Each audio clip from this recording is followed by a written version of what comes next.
எதிர்த்து பேசிட்டு மீண்டும் வரவேற்கிறேன். நேர்பட பேசலாம். இரண்டாவது முறையில் பாஸ்போர்ட்டில் இனி இந்தி மத்திய அரசு இன்றைக்கு அறிவித்திருக்கிறது. சுஷ்மா ஸ்வராஜ் சில அறிவிப்புகளை இன்றைக்கு வெளியிட்டிருக்கிறார். மிக குறிப்பாக 1967 ஆண்டு இந்திய பாஸ்போர்ட் சட்டம் இயற்றப்பட்டது. இன்று பாஸ்போர்ட் சட்டத்தின் 50வது ஆண்டு நிறைவையொட்டி டெல்லியில் நடைபெற்ற விழாவில் சுஷ்மா ஸ்வராஜ் பேசுகின்ற பொழுது 8 வயதுக்கு உட்பட்டவர்களுக்கும் 60 வயதுக்கு மேற்பட்டவர்களுக்கும் 10% விமான கட்டணம் குறைக்கப்படுகிறது அப்படின்னு சொல்லியிருக்கிறாரு. பாஸ்போர்ட்டில் இனி ஆங்கிலத்துடன் இந்தியும் இடம்பெறும். பாஸ்போர்ட் கட்டணம் இந்தியும் இடம்பெறும் என சுஷ்மா ஸ்வராஜ் தெரிவித்திருக்கிறார். இதுதான் இன்றைக்கு வந்திருக்கக்கூடிய இந்த செய்தி. இந்த இடத்துல பாஸ்போர்ட்டில் இனி இந்தியும் இடம்பெறும் ஆங்கிலத்துடன் என்பது இயல்பான ஒன்றா, இந்தி திணிப்பா? ஏன்னா ஏற்கனவே நெடுஞ்சாலைகளில் இந்தியை திணிப்பதற்கான முயற்சி நடைபெறுகிறது என்று சில வாரங்களுக்கு வரை போய்கொண்டிருந்த வாத பிரதிவாதங்கள், பிரச்சனைகள் மீண்டும் தார் சட்டியை கையில் எடுக்கும் நிலையை ஏற்படுத்தி விடாதீர்கள் என்று திராவிடர் கழகத்துடைய தலைவர் கி வீரமணி அவர்கள் தெரிவித்திருந்தது. திராவிட முன்னேற்ற கழகம் அதற்கு தெரிவித்த எதிர்வினை, அதற்கு மத்திய இணையமைச்சர் பொன் ராதாகிருஷ்ணன் அவர்கள் கூறிய பதில், இந்த மாதிரி தொடர்ச்சியாக ஹிந்தி என்பது ஒரு அரசியல், ஹிந்தி அரசியல் என்பது தமிழகத்தில் தொடர்ந்து நீடித்துக் கொண்டே இருக்கிறது. அதன் மற்றொரு நீட்சியா அல்லது கொஞ்சம் கொஞ்சமாக ஹிந்தியை எல்லா இடங்களிலும், இது ஒரு பொல்லிதான், இதை தாண்டி எல்லா இடங்களிலும் ஹிந்தியை மத்திய அரசு மீண்டும் கூட திணிப்பதற்கு முயற்சிக்கிறதா? பயணிக்கலாம். அரங்கில் நம்மோடு அரசியல் விமர்சகர் டாக்டர் சுமன் சி ராமன் அவர்கள் இணைகிறார். வணக்கம் சொல்லி வரவேற்கிறேன். மதிமுகவின் சார்பில் வழக்கறிஞர் திரு அந்திரிதாஸ் அவர்கள் வணக்கம் சொல்லி வரவேற்கிறேன். பாஜகவின் சார்பில் வழக்கறிஞர் திரு குமரகுரு வணக்கம் சொல்லி வரவேற்கிறேன். தமிழ் தேசம் தினுடைய ஆசிரியர் தியாகு அவர்கள் வணக்கம் சொல்லி வரவேற்கிறேன். நான் திரு தியாகு உங்களிடமிருந்தே தொடரலாம் அப்படின்னு நினைக்கிறேன். இது இயல்பான ஒன்றுன்னு எடுத்துக்க முடியுமா இந்தி திணிப்பா? இல்லை, அந்த செய்தியில் அவங்க என்ன சொல்ல வர்றாங்கன்னு தெரியல. ஏற்கனவே பாஸ்போர்ட்டில் இந்தி ஆங்கிலம் 2 மொழிகளும் தான் இருக்குது. இந்திய குடியரசுங்கிற பேர் கூட பாரதிய கணராஜ்ய என்று இந்தியில் தான் எழுதியிருக்கிறாங்க. இந்த நேம், டேட் ஆஃப் பர்த், இது எல்லாமே ஆங்கிலத்திலையும் இருக்குது, இந்தியிலையும் இருக்குது. இப்போ என்ன புதுசாக செய்ய போகிறாங்க? ஒருவேளை பெயர்களை இப்போ ஆங்கிலத்தில் எழுதுறதோட சேர்த்து இந்தியில் எழுத சொல்கிறாங்களா அப்படின்னு தெரியல. ஏன்னா அவங்க என்ன சொல்கிறாங்கன்னா, நாசிக் அச்சகத்திற்கு உத்தரவு போடப்போனா அதில் போய் ஒவ்வொருத்தருடைய பெயரையும் அங்கே போய் அச்சிடுறதில்ல, அது நம்ம புதுசாக இங்கே எழுதுறது தான். அப்படி பார்க்கும்போது இந்த அறிவிப்புக்கு அந்த கோணத்தில் பார்த்தா நடைமுறை அளவில் ஒரு அர்த்தமும் இல்லை. ஆனால் இங்கே நம்முடைய தாய்மொழியில் நமக்கு கடவுச்சீட்டு இல்லை என்ற ஒன்று செய்தியை நமக்கு நினைவுபடுத்துறதா இது இருக்குன்னு நான் பார்க்குறேன். இப்போ இலங்கையில் சிங்களம், தமிழ், ஆங்கிலம் 3 மொழிகளிலும் தான் கடவுச்சீட்டை அச்சிடப்படுகிறது. பாஸ்போர்ட்டுங்கிறது கூட தமிழில் கடவுச்சீட்டு என்று அவங்க அடித்து கொடுக்குறாங்க. இப்போ நமக்கு இங்கே பாஸ்போர்ட்ங்கிறது இங்கிலீஷில் இருக்குது, பாஸ்போர்ட்டுன்னே ஹிந்திலையும் இல்லை, ஹிந்திலையும் அதுதான் எழுதுறாங்க, ஒரு ஹிந்தி சொல்லே இல்லை. இப்போ நமக்கு இப்படி போணுச்சுன்னா என்ன ஆகும்னா, பல பெயர்கள் தமிழில் நம்ம ஆங்கிலத்தில் இருக்கலாம் தமிழில் மாற்றி நம்ம பயன்படுத்திட்டு இருக்கோம், எல்லாத்துக்கும் இருக்குது அது மாதிரி. இப்போ ஹிந்திலேயே எழுதுகிற மாதிரி இப்போ நித்தி ஆயோக்னு எழுதிடுறாங்க பாருங்க, நமக்கு நிதி ஆணையம் என்று எழுதி கொண்டிருந்தோம், அது ஃபினான்ஸ் கமிஷன் என்று, இப்படி ஒவ்வொரு பேரையுமே இப்படி நிலைமை வந்துச்சுன்னா இது ஒரு தாய்மொழி புறக்கணிப்புக்கும் இந்தி திணிப்புக்கும் வழிவகுத்துரும். அந்த இந்த குறிப்பிட்ட அறிவிப்பில் புதிதாக ஒரு இந்தி திணிப்பு இல்லை, ஆனால் ஒரு இந்தி திணிப்பு. ஆமா, இதுக்கு நான் பாஜக மட்டும் குறை சொல்றதை நான் ஏற்றுக்கல. காங்கிரஸ் பாஜக ரெண்டுமே எது மாநில அரசாக 3வது அணியும் சேர்த்தே நான் சொல்றேன். இந்திய அரசில் எந்த கட்சி பொறுப்பில் இருந்தாலும் இந்தி திணிப்பு தொடர்ந்து நடைபெறுகிறது. இது ஒரு தொடர்ச்சியான நடைமுறை. அந்த நடைமுறையின் ஒரு பகுதியாகத்தான் இந்த ஆர்வமான அறிவிப்பை பார்க்கலாம். அதுக்கு அர்த்தம் இல்லைன்னா கூட நான் தொடர்ச்சிட்டு கருத்து அந்த அளவில் எடுத்துக்கிறேன். குமரகுரு, இதில் இது இந்தி திணிப்பா அப்படிங்கிறது இந்த ஒரு புள்ளியை வச்சு மட்டுமே பயணிக்கக்கூடியதை தாண்டி, ஏன்னா அவர் ஏற்கனவே சொன்ன மாதிரி பாஸ்போர்ட் ஏற்கனவே ஆங்கிலம், இந்தி 2லையும் இருக்குது. அப்போது எந்த இடத்துல ஹிந்திக்கான அறிவிப்பாக இதை மத்திய அமைச்சர் கொடுக்கிறார் அப்படிங்கிற கேள்வி எழுகிறது. அதனுடைய நோக்கமும் என்ன அப்படிங்கிற கேள்வியும் இயல்பாக எழுகிறது. இல்லை, அவர் ஐயா சொன்ன மாதிரி முதல்ல இருந்தே ஹிந்தி, இங்கிலீஷ் 2மே இருக்குது. இன்னும் கேட்டால் ஹிந்தி தான் முதல்ல இருக்குது. நேம் அப்படின்னா அதுக்கு முன்னாடி ஹிந்தியில் எழுதிட்டு அப்புறம் ஸ்லாஷ் போட்டு நேம், அப்புறம் கிவன் நேம், அதுவும் எல்லாமே ஹிந்தியில் இருக்குது. இவங்க என்ன சொல்ல வராங்கன்னா, all personal details will be made in bilingual. என்னோட பெயர் இத்தனை நாளாக இங்கிலீஷில் மட்டும் இருந்தது, அது ஒரு ஸ்லாஷ் போட்டு முன்னாடி என்னோட பெயர் ஹிந்தியில் எழுதணும், ப்ளஸ் என்னை பற்றின டீட்டெயில், எங்கே பிறந்தேன், எப்போ, அந்த மாதிரி டீட்டெயிலாம் எழுதுவாங்கன்னு சொல்லியிருக்காங்க. நானும் பாஸ்போர்ட் நீங்கள் சொன்னோடனே இது வந்தோடனே பாஸ்போர்ட் என்னோட பழைய பாஸ்போர்ட்டில் எடுத்து பார்த்தேன். 1986 இப்படி தான் இருக்குது, ரொம்ப காலமாக ஹிந்தி தான் இருக்குது. இன்னும் கேட்டால் உள்ள இருக்கிற அந்த பிளெட்ஜ் இருக்கு பாருங்க, நான் ஒரு நல்ல குடிமகன், நான் தப்பாக பயன்படுத்த மாட்டேன், இந்த பிளெட்ஜ் கூட அதுவும் ஹிந்தியில் முதல்ல இருக்குது, அப்புறம் தான் இங்கிலீஷில் இருக்குது. ஸோ அதனால எல்லா இடத்துலையுமே ஒரு சின்ன ஒரே ஒரு இது என்னன்னா அந்த பர்சனல் டீட்டெயில ஹிந்தியில வந்து சேர்த்துக்கலாம் அப்படின்னு சொல்றதுக்கு அவங்க சொல்ற காரணம் எல்லா ஊர்லயுமே அவங்கவுங்க லாங்குவேஜ் இருக்கு. நம்ம ஊர்ல வந்து ஹிந்தி இருந்தா நல்லா இருக்கும், ஹிந்தி வந்து ஒரு முகமையா ஒரு அடையாளமா இருக்கும். நம்ம ஊர்லங்கிறது சென்னையிலயா? இல்ல இந்தியால என்ன சுஷ்மா சொல்ற சென்னையில இல்லையா? இல்ல நம்ம ஊர்ல நீங்க சொன்னனால நம்ம ஊர்ல அங்க நம்ம ஹிந்தி கிடையாது. இல்ல ஹிந்தி நம்ம நாட்டேன்னு சொல்லிங்க. இல்ல அப்படி இல்ல இல்ல நானே இல்லங்க இப்ப நானே சொன்னேன் ஹிந்தி /நேம்னு சொன்னேன். அப்ப அதுல ஹிந்தி பேரும் நம்ம நாட்டுல அப்படி எடுத்து நம்ம நாட்டுல வந்து அப்படி இருக்குன்னு அவங்க சொல்றாங்க. அது அங்கதான் வாதமே ஆரம்பிக்குது. நம்ம நாட்டுல அப்படின்னு எடுத்துக்கிட்டா தமிழ்நாட்டுல தமிழை சேர்க்கணுங்கிறதான வாதமா வைக்கப்படும். அப்போ இங்க தமிழ், அங்க தெலுங்கு, அப்படி வந்து நீங்க வந்து இருங்க அப்படி இல்ல. அப்படி போஸ்ட் ஆபீஸ்னு பாத்தீங்கன்னா போஸ்டல் இப்பவும் போனீங்கன்னா ஃபார்ம்ஸ்ல பாத்தீங்கன்னா ஹிந்தி இங்கிலீஷ் அதுதான் நீங்க மாத்துங்க. ரொம்ப உங்க ஆர்வம் எனக்கு புரியுது. அது எங்கள்கிட்ட டைரக்டா கேக்குறீங்க, ஒன்னொன்னா தான் மாத்த முடியும். அடுத்தது இது முடிஞ்சது ஹிந்திக்கு மாத்துறீங்க. இல்ல ஹிந்தி அதுக்கப்புறம் தான் ஸ்டேட். இப்போ வந்து தமிழுக்கு இல்லைங்க. இப்போ வந்து இது வந்து ஒரு நாட்டுக்கு உண்டான பாஸ்போர்ட், சென்னைக்கு உண்டான பாஸ்போர்ட் இல்ல, இந்திய நாட்டோட பாஸ்போர்ட். அதை பார்க்கும்போது பாஸ்போர்ட் நீங்க இங்கிலீஷ் எடுத்துட்டு இந்திய நாட்டுக்கு அபிஷியல் லாங்குவேஜ் இருக்கா? இல்ல ஹிந்தி அண்ட் இங்கிலீஷ் வந்து கம்யூனிகேட்டிவ் லாங்குவேஜ், அபிஷியல் லாங்குவேஜ். இது ஹிந்தி வந்து நம்ம அலுவல் மொழி. ஆமா நான் என்ன சொல்றேன்னா ஏற்கனவே இங்கிலீஷ் இல்ல இருங்க உங்க பிரச்சனை ஏற்கனவே இங்கிலீஷ் இருக்கு. எக்ஸ்ட்ராவா எக்ஸ்ட்ரா ஒரு ஹிந்தியில எக்ஸ்ட்ரா போட்டீங்கன்னா அது ஏன் எக்ஸ்ட்ரா போடுறீங்க அப்படின்னு கேக்குறீங்க. எக்ஸ்ட்ரா ஏன் ஹிந்தியில போடுறேனே கேட்கல. எக்ஸ்ட்ரா ஏன் ஹிந்தியில போடுறேனே கேட்கல. உத்தரப்பிரதேசத்தை சேர்ந்தவர்களுக்கு எக்ஸ்ட்ரா ஹிந்தியில போட்டுக்கலாம், தப்பு இல்ல. ஆனா தமிழ்நாட்டை சேர்ந்தவங்களுக்கு எக்ஸ்ட்ரா தமிழ்ல போட்டுறாங்கல்ல, மலையாளிகளுக்கு எக்ஸ்ட்ரா மலையாளத்துல போடலாம்ல, பீகாரிகளுக்கு எக்ஸ்ட்ரா பீகாரில போடலாம்ல, குஜராத்தில போடலாம்னு கேக்குறேன். அது வந்து இங்க மட்டும் பாஸ்போர்ட்ல மட்டும் இல்ல, நான் எல்லா அலுவல் மத்திய அலுவலகம் அதான் நீங்க அதான் இப்ப என்ன பிரச்சனைனா பிஜேபின்னு வந்தா மட்டும் கிட்டத்தட்ட 70 ஆண்டுகள் பின்னாடி போய் ஏன் இதெல்லாம் பண்ணக்கூடல அப்படின்னு எங்களுக்கு கேக்குறீங்க. நியாயமான கேள்வி. இதெல்லாம் முதல்ல இருக்கு அப்படின்னு சொன்னா அதையே நீங்க பண்றீங்கன்னு கேக்குறீங்க. ஆக மொத்தம் எப்படியாவது ஒண்ணு பண்ண. ஆனா இன்னைக்கு வந்த ஒரு மிகப்பெரிய அனௌன்ஸ்மெண்ட் எல்லாம் பாத்தீங்கன்னா பாஸ்போர்ட் டெய்லி அடிக்கடி எடுக்கிறாங்க பாருங்க. அவங்கள பார்த்தாங்கன்னா அவங்களுக்கு உண்மையான கஷ்டம் புரியும். கிட்டத்தட்ட 50 வருட கால ஆட்சி இந்த பாஸ்போர்ட் ஆக்ட் வந்து 50 வருட காலம் ஆனதுனால சில சலுகை நீங்க அப்படி நகர்ந்து ஒரு நிமிஷம் நீங்க சொல்லுங்க ப்ளீஸ். இந்த நோக்கம் பாஸ்போர்ட் எந்த இடத்துல பார்ப்பாங்க? வேற ஒரு நாட்டுக்கு நம்ம போகும்போது அந்த இமிகிரேஷன் ஆஃபீஸர் பார்ப்பாரு. இப்போ நான் தமிழ்நாட்டை சேர்ந்தவன், எனக்கு ஹிந்தி படிக்க தெரியாது, என்னுடைய டாக்குமெண்ட்ல என் பேரு தப்பா போட்டிருந்தா கூட எனக்கு தெரியாது. அதை நீங்க போட்டுட்டு அங்க கொண்டு போய் காட்டுறேன் பாருங்க, அவனுக்கும் ஹிந்தி படிக்க தெரியாது. என்ன ஒரு அபத்தம் இது. அதாவது நீங்க என்ன சொல்றீங்கன்னா நாட்டினுடைய 40% மக்கள் எவ்வளவு பேர் ஹிந்தி வந்து பேசுறாங்களோ அதுல வந்து மிக முக்கியமான ஒரு விஷயம் பார்க்கணும். நிறைய பேர் ஹிந்தி பேச தெரிஞ்சவங்களுக்கு படிக்க தெரியாது. சோ ஹிந்தி தெரிந்த மக்கள் அவர்களுக்கு உதவ வேண்டும். நாட்டினுடைய மற்ற மக்களுக்கு அதை பத்தி கவலை இல்லை. இப்போ நார்த் ஈஸ்ட் ஸ்டேட் எடுத்தாலும் சரி, தமிழ்நாடு போன்ற மாநிலங்கள் எடுத்தாலும் சரி, ஹிந்தி படிக்க தெரியாது பெரும்பாலான மக்களுக்கு. இப்போ அவங்களுக்கு இருக்கிற அந்த பாஸ்போர்ட்ல நீங்க பிரிண்ட் பண்ற நேம் சப்போஸிங் ஒரு உதாரணத்துக்கு தப்பா போட்டாங்க, வேற ஏதோ ஒரு பேர் இருக்குது. இப்ப எங்கேயாவது ஒரு இடத்துல யாராவது ஒரு என்ன லக்குனாக்கா வேற போற இடத்துல யாரும் அவங்களுக்கும் ஹிந்தி தெரியாதுங்கிறது. So there is no benefit. இதனால வந்து எந்த ஒரு பயனும் இல்லாத ஒரு திட்டம் இது. வந்து இதனால ஒரு அந்த 40% மட்டும்தான் உதவும் அப்படிங்கிற நோக்கத்துல 60% வந்து கழட்டி விட்டுறலாமா அவங்களுடைய? இப்போ இதே வந்து ஹிந்தி ஸ்பீக்கிங் நீங்க சொன்ன மாதிரி ஹிந்தி ஸ்பீக்கிங் ஸ்டேட்ல ஹிந்தியில போடுவோம், ஒவ்வொரு ஸ்டேட்ல அந்தந்த ரீஜனல் லாங்குவேஜ்ல நாங்க போட்டுருவோம்னா எனக்கு தெரியும் என் பேரை தப்பா போட்டிருக்காங்களா ஒரு வேளை அப்படின்னு நான் கண்டுபிடிச்சுக்கலாம்.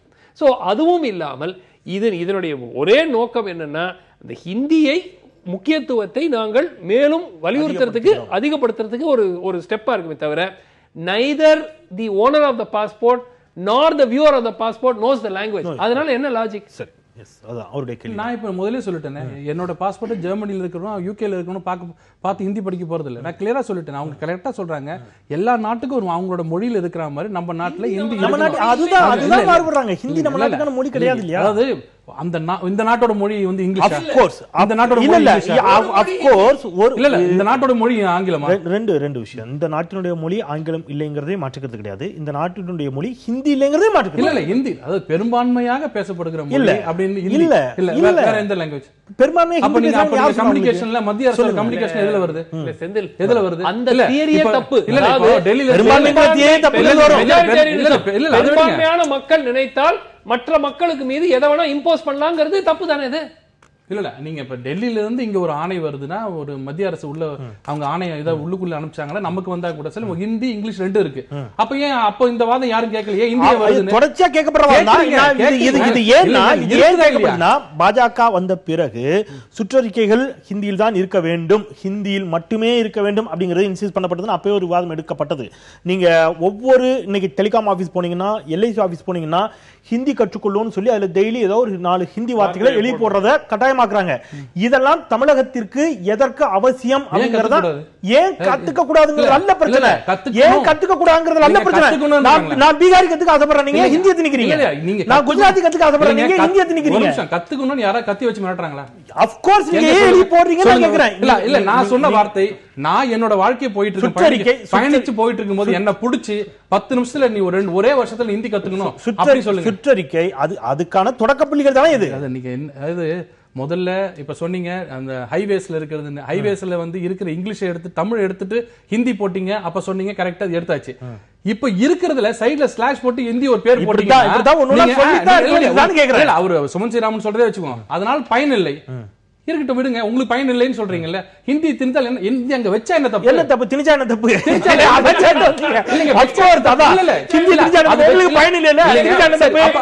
அப்ப ஒரு நிமிஷம், இதே வார்த்தை சுமன் ஸ்ரீராமன் சொல்றாரு. ஏன் இத்தனை நாள் ஹிந்தியில போட்டு ஸ்லாஷ் போட்டு நேம் போட்டீங்க? யூகே காரன் பாக்குறான் அத என் பாஸ்போர்ட்ட. அப்பத்துல இருந்தே விவாதம்.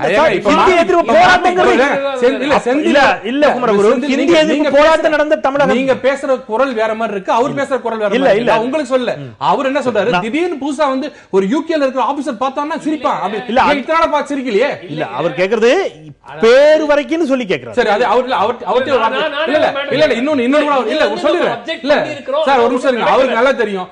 இன்னைக்கும் ஹைகோர்ட் நீதிபதிகள் சைன் பண்றது ஹிந்தில பண்றாங்க. அவங்க பேர் கரெக்டா இருக்கா அவங்களுக்கு தெரியல. தமிழ்நாட்டு நீதிபதி ஹிந்தில சைன் பண்றாங்க.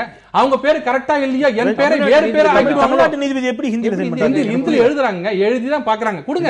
அதாவது ஹிந்தில ஏன் எழுதுன்னு கேக்குறீங்களா? நீங்க வாதாடுறது எந்த மொழியில வாதாடுறாங்க? இல்லைங்க, நான் சென்னை ஹைகோர்ட்ல என்ன மொழியில வாதாடுறாங்க? எங்கிட்ட ஒரு டாக்குமெண்ட் கேக்குறீங்க, சுப்ரீம் கோர்ட்ல என்ன மொழியில வாதாடுறாங்க? நான் சொன்னது நீ மாறி நான் சொன்னது ஏன் கேட்க மாட்டீங்க? வருது என்னோட சைனை போட சொல்லி, நான் சென்ஸ் இல்ல என்னோட சைனை போடுறேன், எனக்கு ஹிந்தி தெரியாது. என் பேர் எப்படி போட்டா யார போட்டாங்கன்னா நான் என்ன பண்றது? அந்த ஒழுங்குமுறை யாரும் பாக்குறது இல்லையா? இதெல்லாம் வரணும். இது வந்து திணிப்புன்னு எடுத்துக்க முடியுமா? இந்த மாதிரி ஒவ்வொரு இடங்களிலும் திணிக்க முயற்சிக்கிறார்கள் அப்படிங்கிற வாதம் வைக்கப்படுகிறது. அப்படி இல்லை, இது ஏற்கனவே இருக்கிறது அப்படிங்கிறதா? 1938 இந்த வாதம் துவங்கப்பட்டு 60 பொழுதுகளிலே உச்சிஸ்தானத்தை அடைந்து இன்றைக்கும் இது ஒரு விவாத பொருளாக, உணர்ச்சி மிக்க விவாத பொருளாகத்தான் இருந்து கொண்டு இருக்கிறது. கவிதை வார்த்தைகளிலே இல்லை, வார்த்தைகளுக்கு இடையே இருக்கிறது என்று சொல்வார்கள். மரியாதைக்குரிய சுஷ்மா ஸ்வராஜ் அவர்கள் ஒரு வார்த்தைகளே பிழை இருப்பதாக தெரியவில்லை, அது இயல்பாக இருப்பதுதான். From now onwards the passport will be available in English and Hindi என்று சொல்லியிருக்காரு. அதுல ஏன்னா கடந்த 50 ஆண்டுகளாக அப்படித்தான் இருக்கு. முதல்ல ஹிந்தி இருக்கிறது, அதுக்கு பிறகு ஆங்கிலம் இருக்கு. ஆனால் இன்னொரு வார்த்தையிலே the printing of the personal details will not only in English but also in Hindi என்று சொல்லியிருக்கிறார்கள். அப்படி என்று சொன்னால் பெயர் ஹிந்தியில இருக்கும், அதுக்கு பிறகு ஆங்கிலத்தில் இருக்கிறது. அதற்கு முதல்ல வந்து ஆங்கிலத்தில் இருக்கிறது, அதுக்கு பிறகு ஹிந்தியிலே வரப்போகிறது. அது மாதிரி பர்சனல் டீடைல்ஸ், செக்ஸ் மேலா இல்ல, அதுக்கு ஏஜ், அது எல்லாமே இன்றைக்கு ஹிந்தியிலே வரப்போகிறது. இது காலங்கால பிஜேபி வந்த உடனே கூட இந்த இந்த விவாதம் தொற்றி விட்டது. சொன்னாரு இது வந்து கற்றுக்கொள்ளலாம் எந்த லாங்குவேஜ். நாங்க சொன்ன ஹிந்தி திணிப்பு தான் எதிர்க்கிறோம். we are always against the imposition of Hindi. கற்றுக்கொள்ள சொல். ஆனால் பாரதிதாசன் சொன்னாரு, வேறு வேறு பாஷை கற்பாய் ஆனால் வீட்டு பாஷை கற்களாய் போப்போன். உன்னுடைய பாஷையை, உன்னுடைய சொந்த மொழியை, உன்னுடைய மொழியை வந்து கல்லறை கட்டிவிட்டு அந்த கல்லறைக்கு மேல் நின்று கொண்டு இன்னொரு மொழியை கற்க வேண்டும் என்கின்ற அவசியம் கிடையாதுன்னு சொன்னார். இந்த ஆட்சி வந்தவொடனே உள்துறை அமைச்சர் கிரண் ரிஜி வந்து உள்துறை இணையமைச்சர் என்ன சொன்னார்னா, இந்த இணையதளங்களுக்கு ட்விட்டர், கூகுள், யூபிளாக் அதெல்லாம் வந்து இந்தியையும் ஆங்கிலத்தையும் பயன்படுத்த வேண்டும், ஆனால் இந்திக்கு முன்னுரிமை கொடுக்க வேண்டும் சொன்னார். பல இந்தி பேசாத மாநிலங்களுக்கு எதிர்ப்பு வந்தது. அப்ப என்ன சொன்னாங்க, இந்தி பேசாத மாநிலங்களுக்கு இது பொருந்தாதுன்னு சொன்னாங்க. அப்ப சொன்னாங்க, ஒரு சுகாதார அமைச்சகத்துல இருந்து ஒரு அறிவிப்பு போடுறாங்க, அறிவிக்கை பப்ளிகேஷன் போடுறாங்க. அது கேரளால வந்து இந்தியில தான் தெரியும், அது வந்து மலையாளத்துல தெரிய போது. அதே மாதிரி ராஜஸ்தான்ல இருந்து ஒரு மத்திய அமைச்சகத்துல இருந்து போடுறாங்க, அது வந்து கர்நாடகால வந்து இந்தியில தான் தெரியும், கர்நாடகால ஒன்றும் தெரிய போறது இல்லை. அதனால இது வந்து அபத்தமான வாதம் அணிக்க சொன்னாங்க. ஆனா அதுக்கு பிறகும் கூட செய்தி தொடர்பாக இருக்கின்ற மரியாதைக்குரிய ஷானவாஸ் உசேன் அவர்கள் சொன்னார்கள், இவர் சொன்ன மாதிரி இந்திய தேசிய மொழின்னு சொன்னார். தேசிய மொழி என்று ஒன்று கிடையவே கிடையாது. கான்ஸ்டிடியூஷன்ல தேசிய மொழி கிடையாது. இணைப்பு மொழி இருக்குது, ஆட்சி மொழி இருக்குது, அலுவல் மொழி இருக்கிறது, இப்படித்தான் இருக்கிறது. தவிர தேசிய மொழி என்று கிடையவே கிடையாது. இவர்களாக திணித்துக் கொண்டிருக்கிறார்கள். ஆட்சி மொழியும் இந்தியாவிற்கான ஆட்சி மொழின்னு எதுவும் இருக்கிறதா? எதுவும் கிடையாது. அரசியலமைப்பு சட்டத்தின்படி அந்த மாதிரி அரசியலமைப்பு சட்டத்துல என்ன சொல்லியிருக்காங்க? ஏன் நம்ம எக்ஸாம்பிள் ஆஃப் யூரோப் எடுத்துக்க கூடாது? யூரோப்பியன் யூனியன் சில நாடுகளில் அந்த யூரோப்பியன் யூனியன் பாஸ்போர்ட்னு ஒன்று இஷ்யூ பண்ணுறாங்க. அதில் வந்து 3 மொழிகளோ 4 மொழிகளோ அங்கே பேசப்படுற மொழிகள் எல்லாத்தையும் போட்டுட்டு 27 மொழிகளில் ஐரோப்பியன் யூனியனில் இருக்கிற அனைத்து நாடுகளினுடைய மொழிக்கு அந்த ரெஃபரன்ஸ் கோடு கொடுக்குறாங்க. அதாவது 1ஆம் நம்பர்னா பேரு, அந்த பேருங்கிறது அந்த மொழியில், ஜெண்டர்னா ஜெண்டர் அப்படிங்கிறது போட்டு கொடுக்குறாங்க. சுவிட்சர்லாந்து இருக்குது, 4 மொழியில் போடுறாங்க. இட்டாலியனில் போடுறாங்க, ஜெர்மனில் போடுறாங்க, ஃப்ரெஞ்சில் போடுறாங்க. போட்டுட்டு அதுக்கும் வந்து இங்கிலீஷ்லேயும் போட்டுட்டு ப்ளஸ் ரெஃபரன்ஸ் மொழியும் கொடுக்குறாங்க. ஸோ அந்த மாதிரி செஞ்சிருந்தா ஓகே, இது வந்து ஓரளவுக்கு ஏற்றுக்கொள்ளலாம். இந்தியாவில் பல மொழிகள் பேசுகிறேன், பெரும்பாலான மக்கள் இந்தியில் பேசுகிறாங்க, அதனால வந்து நம்ம ஏற்றுக்கலாம். எந்தவித ஒரு லாஜிக், அதாவது யாருக்கும் பயன்படாத ஒரு மெத்தட் அடாப்ட் பண்ணிட்டு மற்ற மொழி, ஸோ இது வந்து நாம் நாட்டு மொழியில இருக்கணும் அப்படின்னு நினைச்சு சொல்றதுன்னா நம் நாட்டு மொழி ஹிந்தி என்று ஒன்று மட்டும் தான் அப்படின்னு தானே அர்த்தம். அதுக்கு லாஜிக்கல் எக்ஸ்டென்ஷன் என்ன? நமது நாட்டு மொழியில இருக்கணும் இல்லையா? ஏன் வெறும் வேற்று மொழியில் அங்க இங்கிலீஷ்ல மட்டும் ஏன் இருக்கணும்? நம்ம நாட்டு மொழியில இருக்கணும். அப்ப நம்ம நாட்டு மொழியில இருக்கணும்னு சொல்லிட்டு ஒரே ஒரு மொழியில போட்டா நம்ம நாட்டு மொழி அதுதானே அர்த்தம். அந்த லாஜிக் ஒரே நிமிஷம் அவர் சொன்னதை நான் வரவேற்கிறேன். இல்ல, அவர் சொன்னதை வரவேற்கிறேன். என்ன சொன்ன பேராசிரியர் லஸ்கி சொன்னாரு, equality is not only the identity of treatment affording equal opportunities to all. சமத்துவம் என்பது சமமாக நடத்துவது மாத்திரமல்ல, சம வாய்ப்பு அளிக்க வேண்டும். 8வது அட்டவணையில் இருக்கின்ற 22 மொழிகளும் இருந்து விட்டு போட்டு எக்ஸ்ட்ரா ஒரு அனெக்சர் வைங்க. நம்ம அந்த இடத்துல ஒரு சிறிய இடைவெளிக்கு போலாம். இடைவெளிக்கு பிறகு தொடரலாம். தியாகு அவர்களும் சில கருத்துக்களோடு காத்திருக்கிறார். நிறைய மறுப்பு சொல்றதுக்கு குமரகுரும் காத்திருக்கிறார். பேசலாம் ஒரு சிறிய இடைவேளைக்கு பிறகு. எதிர்த்து பேசிட்டு நேர்பட பேசலாம். மீண்டும் வரவேற்கிறேன். பாஸ்போர்ட்டில் இனி இந்தி, நம்முடைய பர்சனல் டேட்டாஸ், பெயர், வயது உள்ளிட்டவையும் கூட ஹிந்தியில் இடம்பெறும். இது இயல்பானதா, இந்தி திணிப்பா என்ற தளத்தில் விவாதித்துக் கொண்டிருக்கின்றோம். திரு தியாகு, இப்போ திரு நடிகர் மோகன்ராம் அவர்கள் இப்போ தொலைபேசியை தொடர்பு கொண்டு ஒரு சில கேள்விகள் முன்வைக்க சொல்லியிருந்தார். அழகிரி இந்த மாதிரியான பெயர்களை ஹிந்தியில் எப்படி எழுத முடியும், அந்த எழுத்துக்களே இல்லையே அப்படிங்கிற சில கேள்விகளை முன்வைத்திருந்தார். உங்களுடைய பார்வை? அதாவது இந்த நடைமுறை சிக்கல்கள்ங்கிறது ஒன்று இருக்கட்டும். முதல் கேள்வியே என்னன்னா, இதனுடைய நடைமுறை தேவை என்ன? அவங்க சுஷ்மா அவருடைய பேச்சில் ஏன் தேவைப்படுகிறது?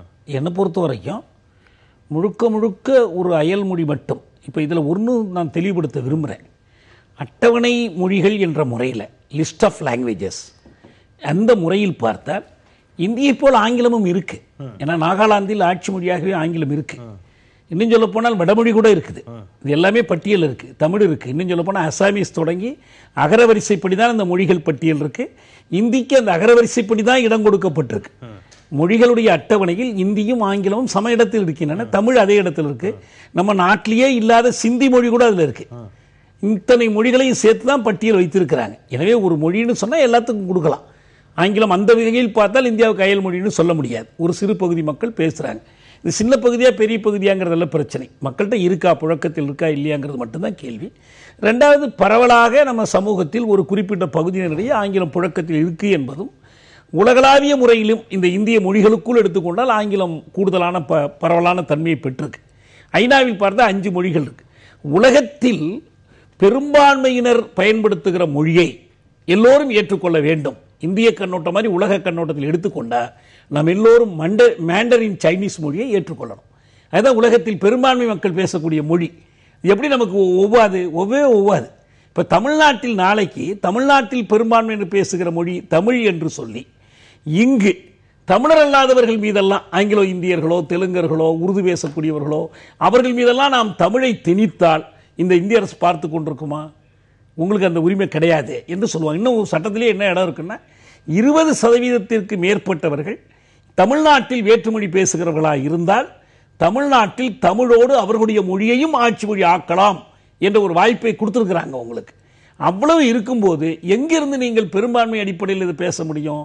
எனக்கு பொறுத்த வரைக்கும் இந்தி பேசக்கூடிய மக்கள் இந்தியில் வேண்டும் என்று கேட்பது நியாயம். பாஸ்போர்ட் வெளிநாட்டுக்காரன் படித்து பார்க்கறதுக்கு, ஏர்போர்ட்டில் படிக்கிறதுக்குங்கிறத அவங்களும் படித்து பார்த்துக்கணும். அவங்களுடைய ஒரு அடையாளம், அவங்க அதை பார்த்துக்கிட்டோம். அதே போல கையொப்பமிடுவது என்பதை பொறுத்த வரைக்கும் ஏற்கனவே இது பற்றி பல விளக்கங்கள் சொல்லப்பட்டிருக்கு. கையொப்பமிடுதலில் மொழி என்பது ஒரு பிரச்சனை அல்ல. ஒருத்தர் அது வந்து ஒரு கோடு மட்டும்தான், அது என்ன அடையாளத்தில் இருக்கிறது அது ஒரே மாதிரி இருக்கணும் எல்லா இடத்துலையும். அது ஆங்கிலமோ தமிழோ இந்தியோ அது பற்றி பிரச்சனை இல்லை. தமிழ்நாட்டினுடைய தலைவர்கள் வந்து ஒரு கூட்டறிக்கையில் கையொப்பமிட்டு இருந்த போது நான் பார்த்தேன். நம்ம தமிழுக்காக வாதிடுகிற பல தலைவர்கள் ஆங்கிலத்தில் ஒப்பமிட்டு இருந்தாங்க. ஒரு ஐக்கிய முன்னணி கூட்டறிக்கை, ஐக்கிய முற்போக்கு கூட்டணியுடைய கூட்டறிக்கையில் பார்க்கிற போது. எனவே அது அவங்க இப்போ இவர் ஆதித்யநாத் கூட அடிக்கடி சொல்லிட்டு இருந்தார், ஒரு அயல் மொழியில் கையொப்பமிடுகிறவன் அதிலும் ஒரு வேடிக்கை, முன்னெடுத்து ஒரு மொழியாகவும் டி ராஜசேகரன் டீன்னு எழுதுவாங்க, எழுதக்கூடிய ஒரு கேவலம் தமிழ்நாட்டை தவிர எங்கேயும் கிடையாதுன்னு ஆதித்யநாத் அடிக்கடி வருத்தப்பட்டு சொல்வார். இவ்வளவு பிரச்சனைகளும் இருக்கு. அப்ப இப்ப இந்த டீடைல், பர்சனல் டீடைல்ஸை இந்தியில் கொடுப்பதற்கான தேவை என்ன என்று இங்க வைக்கணும். நீங்க இந்தியில் கொடுப்பது வெறுமனே இந்தி நம்ம நாட்டு மொழி எனவே இருக்கணும்னு சொன்னா, இப்ப இதுவரைக்கும் இல்லாதனால என்ன அந்த மொழிக்கு குறைஞ்சு போச்சு. நமக்கு ஒன்றை இது நினைவுபடுத்துகிறது. சரி, இந்திக்காரர்களுக்கு இந்தியில் இருக்கட்டும், தமிழர்களாகிய எங்களுக்கு தமிழில் அடித்து கொடுங்க. இன்னும் சொல்ல போனால் தமிழர்லயே ஒருத்தர் இந்தியில விரும்பினா கூட அடிச்சு கொடுங்க. ஏன்னா இப்ப மும்மொழி திட்டம் இருக்கக்கூடிய பெங்களூர்ல மெட்ரோ ரயில் டிக்கெட்ல இந்தி கூடாதுன்னு 70-80% மக்கள் சொல்றாங்க. இவ்வளவுக்கும் அவங்க நிறைய பேர் இந்தி படிக்கக்கூடியவங்க தான். இருந்தாலும் இந்த நாட்டில் இருக்கணும்னா அது இங்கிலீஷ்ல இருக்கட்டும், கன்னடத்தில் இருக்கட்டும், அது எதுக்கு இந்தியில் இருக்கணும்னு சொல்லி கேட்குறாங்க. இப்போ நமக்கு தமிழ்நாட்டில் இன்னைக்கும் பார்த்தீங்கன்னா, ஒரு காலத்தில் குமரி அனந்தன் போராடி அந்த அஞ்சல் அட்டையில் தமிழ், பணவிடையில் மணி ஆர்டரில் தமிழுக்கெல்லாம் அவர் ரொம்ப போராடி கொண்டுட்டு வந்தார் உங்களுக்கு. ஆனால் இப்போ கூட நீங்கள் பார்த்தீங்கன்னா வெறும் யூனிட் ட்ரெயினில், வேறு மாநிலத்துக்கு போகிற ட்ரெயின்லாம் நான் சொல்லலை, வேளச்சேரியிலிருந்து பெருங்குடிக்கு நீங்கள் ரயில் ஏறி போனீங்கன்னா அந்த டிக்கெட்டில் இந்தியும் ஆங்கிலமும் இருக்கு, தமிழ் இல்லை. நீங்கள் இன்னைக்கு வந்து வங்கிகளில் காசோலை வந்து தமிழில் எழுதி கொடுக்கலாம். அதில் வந்து அவங்க சில இதில் வந்து படிவங்கள் தமிழும் வச்சிருக்கிறாங்க, கிளையின் பெயர், வங்கி கணக்கின் வகை அப்படின்லாம் வச்சிருக்காங்க. எல்லாரும் வச்சிடலாம், ஒரு சில வங்கிகள் வச்சிருக்காங்க. எனவே நம்ம இதிலிருந்து எழுப்ப வேண்டிய கோரிக்கை என்னன்னா, நீங்க கடவுச்சீட்டையில் இந்தியை விரும்புகிறவர்களுக்கு இந்தியில போட்டுக்கிடுங்க, எங்களுக்கு எங்க தாய்மொழியில் போடுங்க, தமிழில் போடுங்கள் என்று கேட்போம். அதை அவங்களும் ஏத்துக்கிறதுல ஒன்றும் தயக்கம் இல்லை, நியாயமா ஏற்றுக்கலாம் அப்படின்னு கேட்கலாம். அதாவது இப்போ நம்ம பெரிய ஒரு நிறைய சலுகைகள் கொடுக்கும்போது இந்த ஒரு பிரச்சனையில எல்லாத்தையும் போட்டு அப்படியே மறைச்சிடுறாங்க. கிட்டத்தட்ட 10% வந்து ஃபீஸ் குறைச்சிருக்காங்க எல்லாருக்கும், அதாவது 8 வயசு கீழே எல்லாம். என்ன மெயின் இதுல பெரிய விஷயம் என்னன்னா, நீங்க கிரிமினல் கேஸ் உங்களுக்கு இருக்கான்னா போலீஸ் வெரிஃபிகேஷன் வேணா, நீ ஒரு அஃபிடேவிட் கொடுத்தா போதும் அப்படின்னாங்க. பர்த் சர்டிபிகேட் யாராலையும் வாங்கணும்னு சொன்னீங்கன்னா, வாங்க முடியாம விட்டுட்டீங்கன்னா, இன்னைக்கு நடைமுறை என்ன, நீங்க மேஜிஸ்ட்ரேட் கோர்ட்ல போய் கம்ப்ளைண்ட் கொடுத்து 2 வருஷம் ஆகும். இனிமேல் பர்த் சர்டிபிகேட் வேண்டாம் அப்படின்னு சொல்லிட்டாங்க. ஒரு டிவோர்ஸ் ஆன ஆணோ இல்ல பெண்ணோ யாராவது ஒருத்தர் அவங்களோட மனைவி பேரை கண்டிப்பா அதுல போடணும் அப்படின்றது இல்லை. நீங்க யாரோன்னா அப்படியே விட்டுடலாம். அனாதை குழந்தைகள் இத்தனை நாளைக்கு இல்ல எங்கிருந்து வராங்க, அடாப்டட் பை யார் எல்லாம் கேட்டாங்க. அதெல்லாம் இல்ல, ஆதார் அட்டையை கொடுத்தீங்கன்னா உங்க பேரு கொடுத்தா போதும் அப்படின்னு வந்திருக்கு. கிட்டத்தட்ட 2014 பிஜேபி ஆட்சி வந்ததுல இருந்து 250 புதுசான கிளைகள் ஆரம்பிச்சிருக்கோம். இதை விட பெரிய ஒரு மைல் ஸ்டோன் என்ன சொன்னா, எவ்ரி 50 கிலோமீட்டர்ஸ் ரேடியஸ்ல ஒரு பாஸ்போர்ட் ஆபீஸ் வரும். முதல்ல நான் பார்த்திருக்கேன் சென்னை, மதுரை, கோயம்புத்தூர். ஈரோட்ல இருக்கிறவங்க கோயம்புத்தூர் போகணும், தூத்துக்குடியில் இருக்கிறவங்க மதுரை தான் வரணும். இப்ப 50 கிலோமீட்டருக்கு ஒன்று வருது. இதையெல்லாம் கொடுத்துட்டு இந்த பைலிங்குவல் அப்படின்னு சொல்லி இருக்கிறத எக்ஸ்ட்ரா ஒரு லாங்குவேஜ் நாங்க, அவர் டாக்டர் சொன்னாரு அருமையா, சுவிட்சர்லாந்துல வந்து 4 மொழி இருக்குன்னு. இதுதான் நான் சொல்றேன், நீங்க 4 மொழி வைக்கிறது ஒத்துக்கிறீங்க, அவன் ஏன் ஒரே மொழியில விட்டுல, ஒரு இங்கிலீஷ் மட்டும் ஏன் வைக்கல? அங்க என்னோட அடையாளப்படுத்துறோம் அப்படின்னா, நீ என்ன சொல்லணும்னா ஹிந்தி வச்சிருக்கீங்க, எக்ஸ்ட்ரா தமிழ் வைங்கன்னு சொல்றீங்க. நல்ல கோரிக்கை. அடுத்த ஸ்டெப் அது பண்ணலாம். ஆனா ஒரு சின்ன மாறுபாடு இல்ல, அடுத்த ஸ்டெப் ஒரு மன்னிக்கணும், ஒரு சின்ன மாறுபாடு தான்.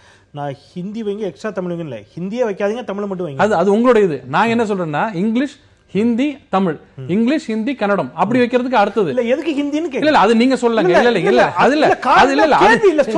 சொல்லல நீங்க இப்ப இத்தனை நாள் சொல்றீங்க போஸ்ட் ஆபீஸ்ல இருக்கு. நான் ஒரு சின்ன குரல், நான் சொல்லல, கேள்வி எதுக்குன்னு ஒரு நியாயமான காரணம் உங்ககிட்ட இருக்கும் இல்லையா? நியாயமான காரணம் எங்ககிட்ட கேக்குறீங்க. இல்ல பேங்க், வங்கிகள், போஸ்ட் ஆபீஸ் இத்தனை நாள் என்ன இருக்கு? இல்ல அதுதான் கேக்குறேன். அது ஃபுல்லா மாத்தணும் நீங்க எதிர்பார்க்கறீங்களா? இல்ல இந்தி இருக்கும். இல்ல அதுக்கு காரணம் சொல்லுங்க. இல்ல இந்தி இருக்கும். ஏன்னா இத்தனை நாளா வந்து 2 மொழியும் பழகி அத்தனை பேர் இருக்கலாம் சார், தப்பு இல்ல, இருக்க கூடாதுன்னு சொல்ல, அதுக்கான காரணத்தை கேக்குறோம். நீங்க 4 மொழியை ஏற்றுக்கொள்கிற ஒரு பாஸ்போர்ட். அவரு அந்திரா சொன்னாரு 20 மொழியும் போடுங்க, ரொம்ப அருமையான, 22 போடுங்க, ரொம்ப அருமையான சஜஷன். இப்படி நீங்க எக்ஸ்ட்ரா வேணும்னு கேட்கலாமே தவிர இது ஏன் போட்டீங்க அப்படின்னு சொல்றீங்க. ஒன்று அவர் சொன்னார் இல்லையா, அவர் கூடவே ஒன்னு சொன்னாரு, சமமான வாய்ப்பு நிறையா. ஒன்று 22 போடுங்கள், அல்லது 2 மட்டும் போடுங்க, இல்ல 2 மட்டும் போடுங்க, ஒண்ணே 2 இங்கிலீஷ் மட்டும் தான், இங்கிலீஷ் தமிழ். ஆனா இத்தனை நாளா இங்கிலீஷ் கன்னடம், இங்கிலீஷ் ஹிந்தி, இத்தனை நாளா எனக்கு செந்தில் ஏன் இந்த கேள்வி கேட்கல? பாஸ்போர்ட் உங்கள்ட்ட இருக்கும், ஏன் இத்தனை நாளா பாத்து ஏன் அதுல முன்னாடி ஹிந்தி இருக்கு? இது தொடர்ச்சியாக கேட்கப்பட்டு வந்து கொண்டே இருக்கக்கூடிய அது இல்ல. அது ஒன்று சின்ன விஷயம். இப்ப ஏன் கேட்கப்படுகிறதுனா, ஒரு கூடுதலான ஒரு விஷயம், அரசு தரப்பில் அச்சடிக்கப்பட்டிருக்கக்கூடிய வாசகங்கள் ஹிந்தியிலும் அச்சடிக்கப்பட்டிருக்கின்றன. நேம் அப்படிங்கிற இடத்துல ஹிந்தியும் இருக்குது, இங்கிலீஷும் இருக்குது. அதுல எனக்கு கவலை இல்லை. நான் நேம்ங்கிற ஆங்கிலத்தை படிச்சு என்னால புரிஞ்சுக்க முடியும். ரைட், அதுதான் டாக்டர் சுமன் சுட்டி காட்டுறார். இவ்வளவு நாள் என்னுடைய பெயர் ஆங்கிலத்தில் மட்டும் இருந்தது. ஆங்கிலத்தில் என்னுடைய சான்றிதழ்களில் என்னுடைய பெயர் எவ்வாறு இருக்கிறதோ அதே மாதிரி அங்க இருக்குதா இல்லையான்னு என்னால வெரிஃபை பண்ணிக்க முடியும். ஆனால் இப்போ டாக்டர் மெத்த படித்தவர், நான் சொல்றேன் கிராமத்துல சாதாரண எழுத படிக்க தெரியாதவனுக்கு. அதனாலதான்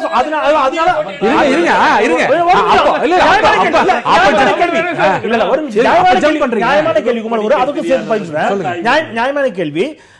இதுவரைக்கும் ஆங்கிலம் மட்டும் இருந்துச்சு. இப்ப நீங்க ஹிந்தியில போடுறீங்க. ஹிந்தி எனக்கு தெரியாது. ஹிந்தியில என் பேரை போட்டிருக்கீங்களா வேற யார் பேரையும் போட்டிருக்கீங்களா எனக்கு தெரியாது ஒரு கேள்வி வைக்கிறாரு. ஆங்கிலமும் தெரியாதவர்களுக்கு நீங்க ஒரு கேள்வி வைக்கிறீங்களா? அதுக்கு தான் ஆங்கிலம் தெரிந்த விமான நிலைய பணியாளர்களுக்காக ஆங்கிலத்திலும், ஆங்கிலம் கூட தெரியாத அப்பாவி தமிழ் மக்களுக்கு தமிழையும் போடுங்க. இல்ல இத்தனை நாள் ஏன் போடல? அத சரி செய்யுங்க. பாஜக அது இப்ப அப்படி இல்ல நம்ம நீங்க கேள்வி கேட்டே போனீங்க வச்சுங்க, விடை கிடையாது.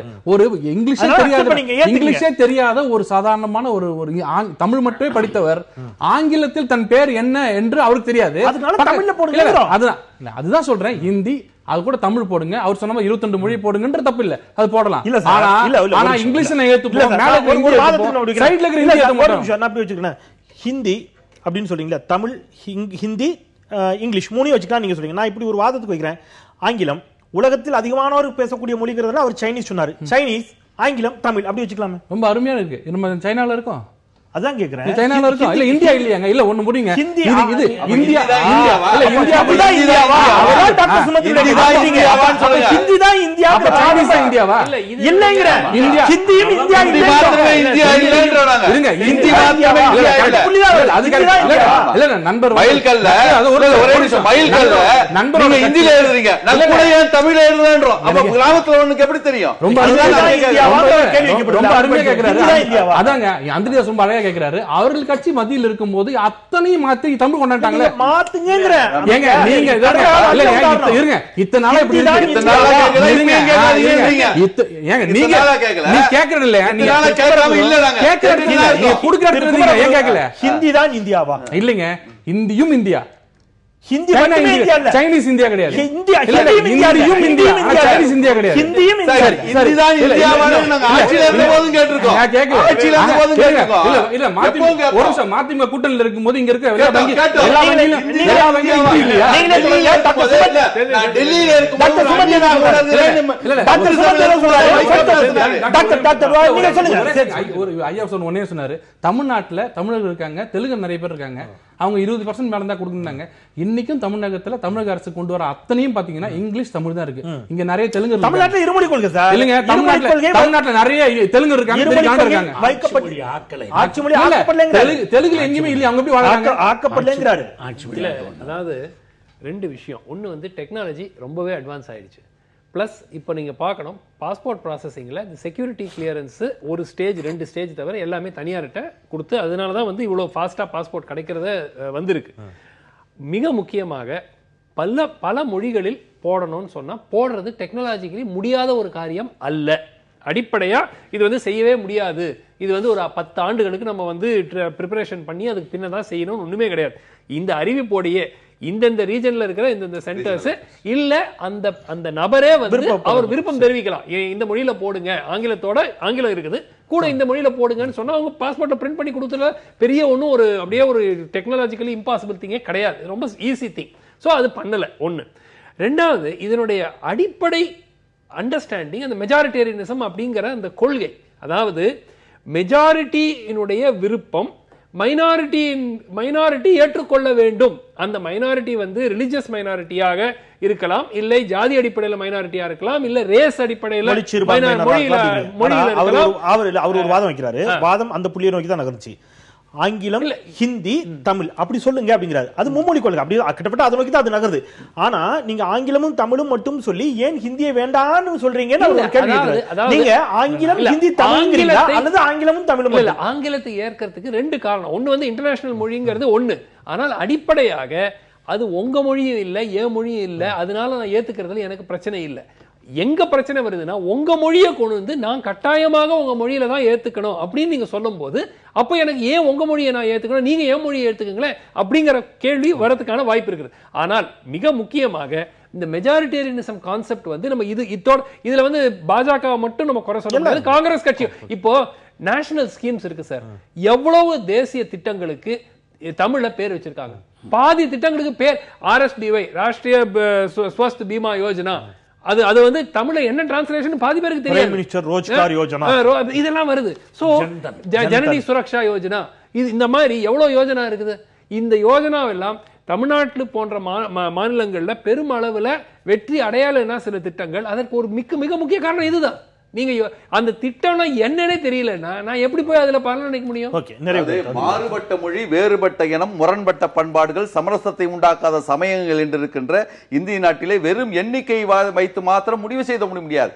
அப்படின்னு பார்த்தா கூட அதுல இந்தியிலே பல வகை இருக்குதுன்றாங்க. அது கடிபோலி இருக்குது, பங்கார் இருக்குது, அவதி இருக்குது, மைத்திலி இருக்குது, போஜ்பூரி இருக்குது, சப்பாத்தி பூரி எல்லாம் 19 வகையான இந்தி பேசுகின்ற மக்கள் இருக்கிறார்கள். இந்த சைட்ல போஜி பேசுறவங்களுக்கு கடிபோலி மொழி புரியாது, அவதி பேசுறவனுக்கு மைத்திலி பேசுற இந்தி புரியாது. அப்படி இருக்குது. ஆக எண்ணிக்கையை மாத்திரமே வைத்து முடிவு செய்த முடியாது. அப்படின்னு பார்த்தாங்கன்னா தேசிய விலங்கு, தேசிய பறவை இவையெல்லாம் கூட மாற்ற வேண்டிய நிலைமை வரும். ஆக அப்படி பார்க்க கூடாது. நம்ம என்ன சொல்றோம்னா முடிஞ்சவருக்கு இப்ப இந்தியில மைல்கல்ல இப்ப என்ன பிரச்சனை வந்ததுன்னு சொன்னா ஆங்கிலத்தில் இருந்தது, இந்தியில வந்தது. ஆனா ஆந்திராவுக்கு போற ஒரு தெலுங்கனுக்கோ இல்ல தமிழ்நாட்டுக்கு வர ஒரு தமிழாளுக்கோ 2 லாங்குவேஜ், இந்தியும் ஆங்கிலமும் தெரியாது, இந்தியும் தெரியாதுன்ற பட்சத்தில் ஏன் அந்த ரீஜனல் லாங்குவேஜ் முக்கியத்துவம் கொடுக்க கூடாதுன்னு அண்ணன் சுமன் சி ராமன் சொன்னதை நான் வரவேற்கிறேன். குறைஞ்சபட்சம் இந்த ரெண்டோட சேர்த்து ரீஜனல் லாங்குவேஜ் இருக்குது, அவங்களுக்கு நீங்க ரீஜனல் லாங்குவேஜ் பிரிண்ட் அடிக்கலாம். இல்ல அவங்க எந்த மொழியில் கேட்கிறார்களோ அந்த மொழியில பிரிண்ட் அடி கொடுக்கிறதுக்கு ஏன் நீங்க சொல்லல?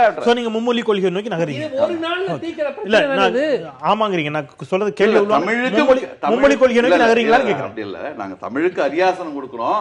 இந்தியோட பேசும்போது அதுதான் பிரதான வாத புள்ளி. அதானே இருமொழி கொள்கையா மும்மொழி கொள்கையா? அதுதான் ஹிந்தி, ஆங்கிலம், தமிழ் அப்படிங்கிறது அவங்களுடைய வாதம். தமிழ் தான் ஆங்கிலமும் தமிழும் மட்டுங்கிறது அண்ணாயிசம், அண்ணா ஏற்றுக்கொண்டது. மதிமுக ஆங்கிலம், ஹிந்தி, தமிழா? அண்ணா ஏற்றுக்கொண்டது எந்த கட்டத்தில் நாங்க மறுத்து பேசியிருக்கிறோம், இல்ல மறுதலுக்கு பேசியிருக்கிறோம். நிறைய கருத்து இதுல இருமொழி மும்மொழி என்பதெல்லாம் இல்ல, தாய்மொழி கொள்கை தான். வெளிநாடுகள் தொடர்பில்லாத ஒரு ஆவணமாக இருந்தால் ஆங்கிலமும் தேவையில்லை என்றுதான் நாங்க சொல்றோம். இது வெளிநாடுகள் சம்பந்தப்பட்டதுனாலதான் ஆங்கிலத்தை துணைக்கு வைத்துக் கொள்ளலாம் என்பதே. இப்ப இவங்க சொல்ற மாதிரி அனைத்து மொழிகளையும் தான் தமிழில் கொண்டு வர போறோம்னா அதை சொல்லுங்க. இன்னைக்கு இந்தி, அடுத்த வருஷத்துல தமிழ், அடுத்த வருஷத்துல தெலுங்குன்னு சொல்லுங்க. இத்தனை ஆண்டுகளில் இந்திய குடியரசு இந்தி குடியரசாக இருந்திருக்கிறது, எதிலும் அப்படி நடந்ததில்லை. அடுத்தது ரொம்ப தெளிவா நம்ம தெரிஞ்சுக்க வேண்டிய விஷயம் என்னன்னா, நமக்கு தமிழ்நாட்டுக்கு தமிழ் போதும், அஞ்சல இந்த பாஸ்போர்ட் போன்றவற்றில் நம்ம வைத்துக் கொள்றது என்பது வெளி தொடர்புக்காக மட்டும்தான். அது அவங்க கருத்து. இல்ல, என்னுடைய கருத்தை நான் சொல்றேன்.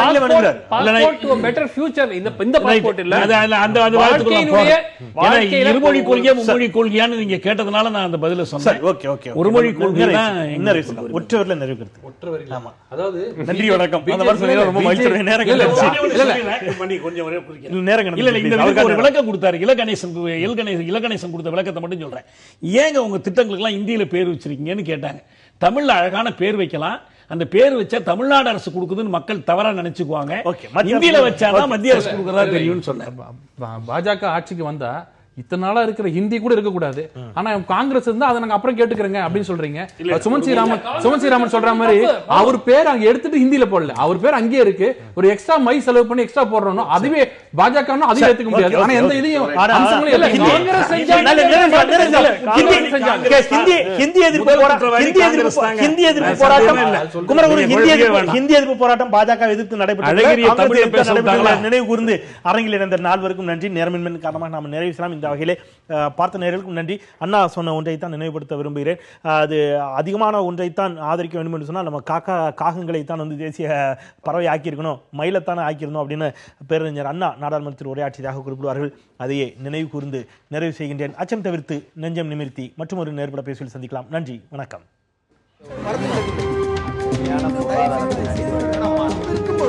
எதிர்த்து பேசிட்டு